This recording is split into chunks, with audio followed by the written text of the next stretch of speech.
Tinali na tayo.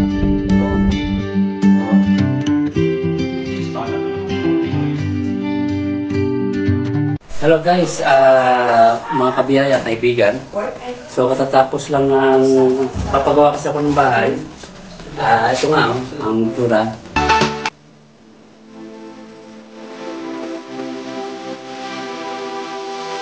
Terrace yung ginagawa. So ngayon, tayo dinner na.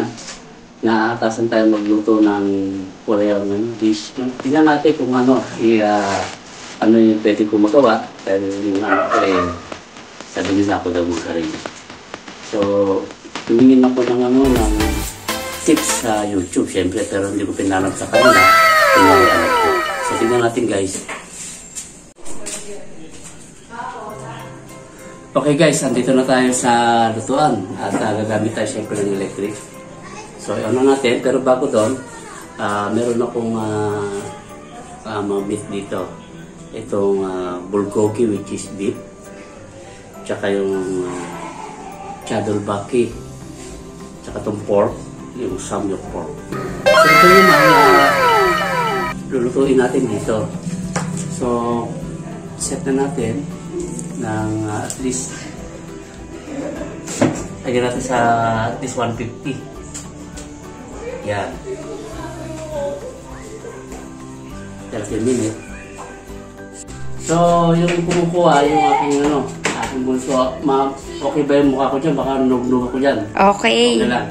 So, ito, gagamit tayo ito. Nilati kailangan ng mantika. So, alam naman ninyo, matagal akong nawala. So, bonding kami ng aking mga anak. At ito na, papasipir na ako sa kanila. Sisimulan ko na magluto.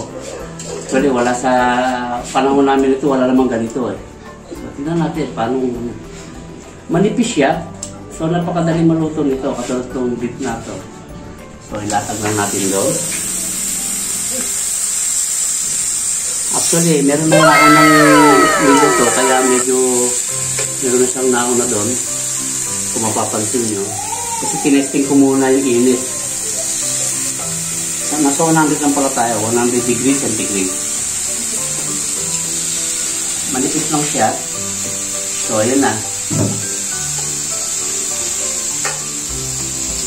Ito pagkain Koreano to. Itong mga anak ko mahilig sila sa ganito. Kaya lalabas ka pa, dito ka na lang sa bahay.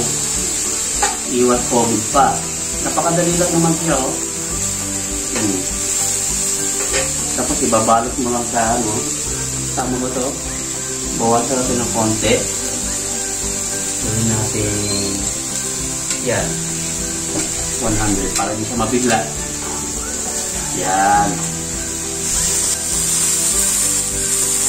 Pwede natin isabay yung maglagay tayo ng pork. Kasi medyo makapal yung pork. So, yung beef manipis lang. So, pag naluto ito mamaya, pagagawa na lang tayo ng sauce. Mas expert sila sa sauce. Yan, yan lang. So, ito, mukhang okay na. Kaya napakanipis niya, kaya napakadaling maluto. Ayan. Medyo matagal siguro itong beef dahil makapal siya. Tsaka kailangan yung beef at saka yung pork na bibili ng sariwa. Para talaga siya. Tasty talaga. So, ganito lang guys. So, banding kaysa kakain kayo sa labas, medyo risky dahil ng COVID. Dito sama-sama kayo. Mamaya kasama ko yung aking mga anak at saka yung kanilang mga boyfriend. Yan. Banding kami mamaya. So, hintayin natin. Yan. 150. Kasi tinatansya ko pa yung setting ng thermostat niya. So kung 150, okay na yun, kaya nyo lumuto. Ang maganda dito kasi walang yung at least yung oil. Hindi ka na maglalagay ng oil, alisin naman niya yung oil mix mo din sa meat. So okay siya. Yan. Sarap. Ang problema lang sa Saudi, pag nasa Saudi ka, walang pork.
Okay guys, ito na, naluto na at kakain na kaming family.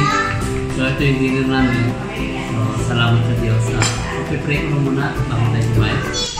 So ito na yung kabuuan. So let us pray. Ito yung pinaka-importante. So salamat sa Panginoon. Okay, dakilang Diyos, mapagpalang Ama. Muli o Diyos, salamat po sa pagkain na sa harapan. Maging kalakasan ng physical na katawan. Pagpalaan po Diyos sa nag-prepare at kakain ito. Maraming po salamat. Ito po ang aming dalangin sa ngalan ng Ama ng Espiritu Santo. Amen. So, kaya na tayo guys. Thank you. Bye. Milk tea. Ayan na. Okay ah.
Kung ngayon man yung tinutukoy niya, walang pagkakalagay. Wala akong naisip na naglagay kami ng buto doon.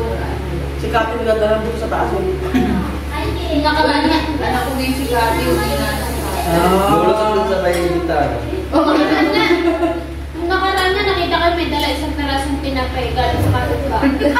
Nakawag na naman. Grabe ko Sabi niya, Tikim, paano ko na lang ulam mo? Nasa na yung mga basura doon sa kwarto. Oh, si ano eh. Napag niya na yun. Sabi nga na, makakatalo na yun. Next ano, ilang months na makakatalo na yun sa kapila. Ipataso mo na naman yung araw. Wala na to, wala na.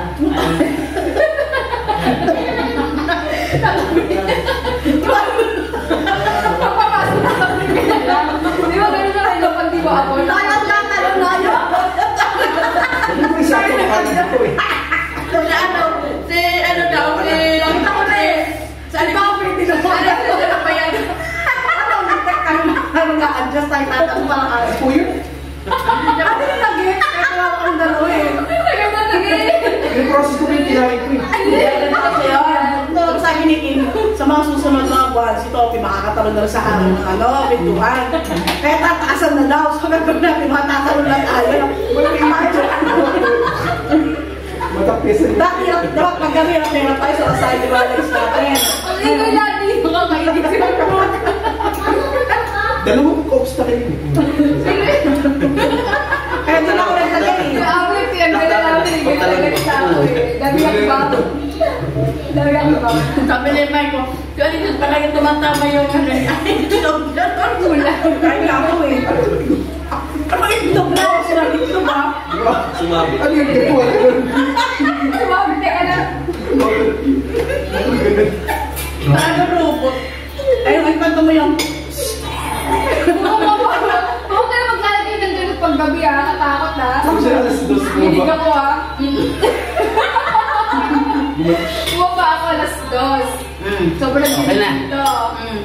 Ano yung dati okay na yan? Pwede na ipasok mo ng tiyan. Sobrang dilim dito. Yung pang ano mo, pang spray mo ng Sino perfume. naman ang specific yun? Sumisipsip.